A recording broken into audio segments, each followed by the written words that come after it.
শরীয়তপুর জেলা পুলিশ রাজধানীর যাত্রাবাড়ি এলাকা থেকে পারভেজ নামে এক সিরিয়াল কিলারকে গ্রেফতার করেছে। পারভেজ দক্ষিণ যাত্রাবাড়ি এলাকার আলী হোসেনের ছেলে।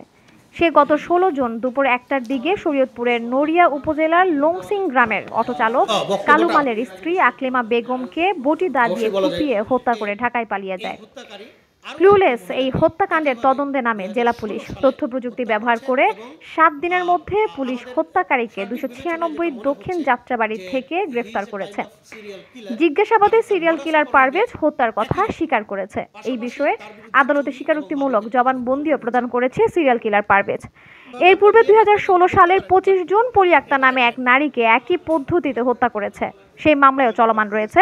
এছাড়াও কিলার পারভেজ একাধিক মাদক ডাকাতি ও চুরির মামলার আসামি। বুধবার দুপুর ১২টায় প্রেস ব্রিফিংয়ের মাধ্যমে গণমাধ্যমকে এমন তথ্য জানিয়েছেন শরীয়তপুর জেলা পুলিশ সুপার মোহাম্মদ মাহমুবুল আলম।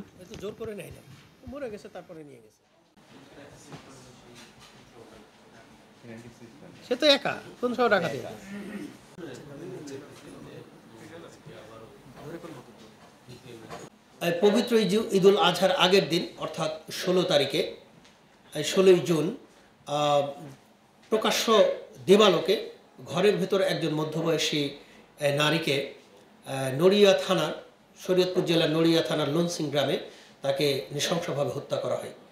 আমরা সংবাদ পাওয়ার পরে ঘটনাস্থল পরিদর্শন করি এবং আমাদের টিমগুলো কাজ করে। এটা একেবারে ক্লুলেস একটা মার্ডার ছিল।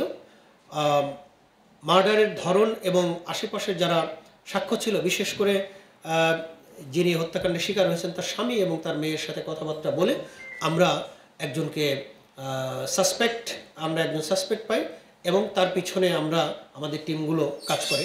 পরবর্তীতে তাকে আমরা ডেকে জিজ্ঞাসাবাদের একটা সময়ে সে আমাদের কাছে স্বীকার করে এবং হত্যাকাণ্ড সংক্রান্ত যে অস্ত্র ব্যবহার করা হয়েছে সেটা আমরা উদ্ধার করেছি পরবর্তীতে, এবং হত্যার পরে তার রক্তমাখা যে গেঞ্জি সেটি আমরা তার বাড়ি থেকে যাত্রাবাড়ি ঢাকা থেকে উদ্ধার করেছি, এবং মহিলার কানের দুল, তারপরে নাকে যে স্বর্ণের অলংকার থাকে সেটি, এবং গলায় একটি মাকড়ি পরতেন সেটি একটি জায়গায় বিক্রি করতে গিয়েছিলেন। সেই দোকানদারের সাথে আমরা কথা বলেছি, তিনিও আমাদের সাক্ষ্য দিয়েছেন যে তিনি এখানে বিক্রি করতে আসছিলেন, কাগজ না থাকে আমরা কিনিনি। পরবর্তীতে আমরা প্রত্যেকটি ঘটনা এবং তার যে বক্তব্য এগুলো পরম্পরা মিলিয়ে আমরা নিশ্চিত হয়েছি যে হত্যাকাণ্ডটি সেই করেছে, এবং এই সংক্রান্তে এই যে হত্যা করেছে মোহাম্মদ পারভেজ তিনি গতকাল আদালতে স্বীকারোক্তিমূলক জবানবন্দি দিয়েছেন।